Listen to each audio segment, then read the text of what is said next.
अचानक एक सुबह जब आपका नींद खुलता है तब आपको कुछ बदला बदला अनुभव होता है। शरीर के सभी रोग तथा बीमारियां अपने आप गायब हो चुके होते हैं। मन अत्यंत आनंदित अनुभव होता है। संपूर्ण वातावरण सुगंधित पुष्प एवं चंदन से महक रहा होता है। आपका और आपके आसपास के लोगों का आचार विचार व्यवहार एक सभ्य मनुष्य की तरह हो चुका होता है और आप किसी भी व्यक्ति से संपर्क बिना किसी यंत्र का उपयोग किए ही सीधे अपने मन से कर पा रहे होते हैं। मैं आपको परियों का कहानी नहीं सुना रहा बल्कि पूर्ण सतयुग का सच्चाई बता रहा हूँ, जो कि 600 वर्ष पूर्व भविष्य मालिका के ग्रंथों में लिखा गया था। एक सर्वे में यह पता चला है कि दुनिया के आबादी में से मात्र 1% ऐसे मनुष्य हैं जिनको किसी भी प्रकार का रोग या बीमारी नहीं है। वहीं बाकी के बचे 99% किसी न किसी शारीरिक कष्ट से पीड़ित हैं। आज जगह जगह पर हॉस्पिटल्स बने हैं, गली गली में दवाइयों का दुकान बना है, लाखों की संख्या में डॉक्टर्स दिन रात मरीजों के सेवा में लगे हैं। फिर भी लोगों का शारीरिक कष्ट समाप्त नहीं हो रहा, बल्कि प्रतिवर्ष नए नए प्रकार के बीमारी फैलते जा रहे हैं, जिनमें से कुछ का इलाज तो छोड़िए, अभी तक ये भी पता नहीं चल पाया है कि आखिर ये बीमारी आया कहां से। इन सब का मूल कारण है लगातार बिगड़ रहा लाइफस्टाइल। समय पे ना सोना, समय पे ना उठना, समय पे ना नहाना, समय पे खाद्य ना खाना, और तो और 90% फूड प्रोडक्ट्स में, चाहे वो नेचुरल हो या प्रोसेस्ड, किसी ना किसी प्रकार का जानलेवा केमिकल रहता है जो धीरे धीरे हमें अंदर से खोखला बना देता है। पॉल्यूशन का स्तर इतना अधिक हो चुका है कि वायु या जल के माध्यम से प्रति सेकंड हमारे शरीर के अंदर अनेकों जानलेवा कीटाणु या टॉक्सिक सब्सटेंस प्रवेश हो रहे हैं, जो आगे चलकर बड़े समस्या को पैदा कर सकते हैं। कहने का तात्पर्य यह है कि आज कलयुग के इस अंतिम कालखंड में हम सब जैसे तैसे जीवित हैं और इसका कोई गारंटी नहीं है कि आगे और कितने दिनों तक ऐसे विपरीत परिस्थितियों में टिक पाएंगे। परंतु भविष्य मालिका के ग्रंथों में इससे बचने का केवल उपाय ही नहीं, बल्कि यदि बच गए तो आगे का दुनिया कैसा होगा उसके विषय में भी अत्यंत स्पष्ट रूप से कहा गया है। पंच सखाओं में श्रेष्ठ संत गुरु अच्युतानंद जी ने कहा था कि सत्य जे देखिणो इंद्र करिबे पालना, राजा दृष्टि न रहिबो न होइबे बणा, भक्त मानंकर कष्ट जीव से दिनरु, आनंद होइबे सुनी आंभ श्री मुखरु। अर्थ सत्य का पुनर्वार प्रतिष्ठा होता देख इंद्र फिर से अपने धर्म का पालन करेंगे।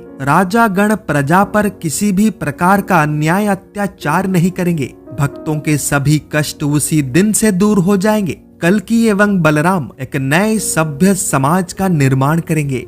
इस भविष्यवाणी के अनुसार पृथ्वी पर फिर से सत्य एवं धर्म का स्थापना होगा। फिर से ऋतु चक्र सामान्य हो जाएगा। प्रकृति अपने मूल स्वरूप में वापस लौट आएगी। राजा गण प्रजा पर किसी भी प्रकार का अन्याय अत्याचार नहीं करेंगे, जिनके कारण सभी भक्तों का दुख कष्ट अपने आप ही दूर हो जाएगा। स्वयं महाप्रभु जगन्नाथ जी के मुख से निकला यह वाणी प्रत्येक भक्त के लिए किसी अमृत से कम नहीं, क्योंकि अन्याय, अत्याचार, अधर्म, अपमान सब कुछ सहकर भी 4 युगों से यह भक्त बार बार जन्म लेकर इसी दिन के अपेक्षा में बैठे हैं।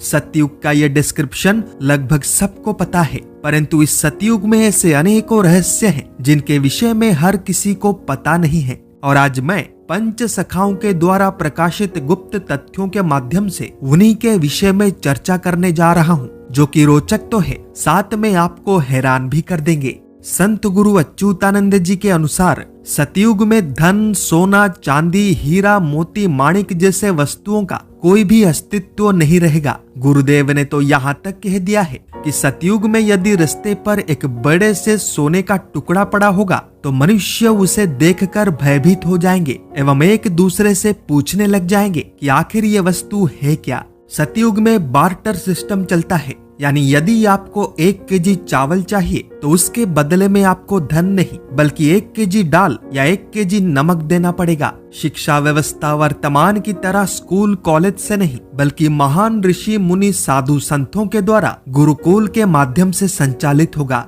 मांस, मछली, अंडा, यहाँ तक कि प्याज, लहसुन जैसे वस्तु खाद्य में ग्रहण नहीं होंगे, बल्कि वैदिक पद्धति से शुद्ध शाकाहारी भोजन प्रस्तुत करके उसे ग्रहण किया जाएगा। मनुष्यों के मुख से नकारात्मक या कुवचन निकलेगा ही नहीं, उल्टा सभी मनुष्य अत्यंत सरल, सभ्य एवं आनंद में होंगे। संपूर्ण वातावरण सुगंधित पुष्प एवं चंदन से महक उठेगा एवं मनुष्यों के पास दिव्य शक्तियां तो होंगे ही, साथ ही एक दूसरे से संपर्क करने के लिए टेलीपैथी का प्रयोग किया जाएगा, जिसके तहत सीधे अपने मन से ही किसी अन्य मनुष्य या जीव जंतु के साथ संपर्क किया जा सकेगा।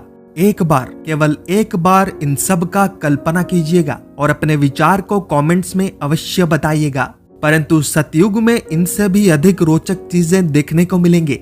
अनेकों प्रकार के जीव जंतु मनुष्यों की तरह बात करने लग जाएंगे। अनेकों प्रकार के पक्षी वेद शास्त्रों को पढ़ते हुए दिखेंगे। प्रत्येक मनुष्य ब्रह्म ज्ञानी होगा, यानी जब चाहे सीधे परम ब्रह्म से संपर्क कर सकेगा एवं अनेकों मनुष्यों के पास ऐसे अद्भुत शक्तियां होंगे जिनके माध्यम से वो किसी भी स्थान पर मात्र कुछ ही सेकंड्स के अंदर पहुंच जाएंगे, बिना किसी यंत्र के। ध्यान रहे, ये सभी तथ्य मेरे नहीं है, बल्कि 600 वर्ष पहले भविष्य मालिका के ग्रंथों में लिखा गया था, और उससे भी पहले इस सृष्टि के आरंभ के दौरान वेदों में लिखा गया था। अब अनेकों के मन में ये प्रश्न आ रहा होगा कि आखिर ये सब होगा कब। ध्यान से सुनिए एवं समझिए। मार्च 2025 से सत्य कली का आरंभ होगा, जो कि 2029 तक चलेगा। इसी कालखंड के दौरान पृथ्वी पर महाविनाश, भयंकर खंड प्रलय, परमाणु युद्ध, 7 दिन अंधकार जैसे घटनाएं घटेंगे और अचानक एक दिन एक नए सूर्य उदय के साथ ही पूर्ण सतयुग का आरंभ हो जाएगा। पंच सखाओं में से एक संत गुरु जगन्नाथ दास जी ने कहा था कि पूर्ण सतयुग अचानक आरंभ होगा, जिसके कारण किसी भी मनुष्य को उसके विषय में पता तक नहीं चल पाएगा। और तो और जब पूर्ण सतयुग आरंभ होगा, तब प्रत्येक मनुष्य को अपना पिछला जन्म याद भी नहीं आएगा। इन सभी बातों को सुनने में अच्छा तो लगता है, पर प्रश्न है कि क्या आप इन सब के लिए प्रस्तुत हैं? क्या आपका कर्म एवं धर्म दोनों सही है? क्या आप अपने जीवन में सत्य का पालन करते हैं? क्या आप भक्ति भाव के साथ अपने इष्ट देवता के चरणों में स्वयं को समर्पित रखते हैं? क्या आप स्वयं को एवं इस जीवन को समझने का प्रयास करते हैं? यदि नहीं, तो सतयुग को भूल जाएं एवं सबसे पहले अपने वर्तमान को सही करें, क्योंकि समय बहुत कम बचा है। आप भी इस परिवार का हिस्सा बने। लाइक, शेयर, सब्सक्राइब एवं फॉलो करें, ताकि सच हर घर तक पहुंच पाए। जय जगन्नाथ, जय पंचसखा, जय हिंद।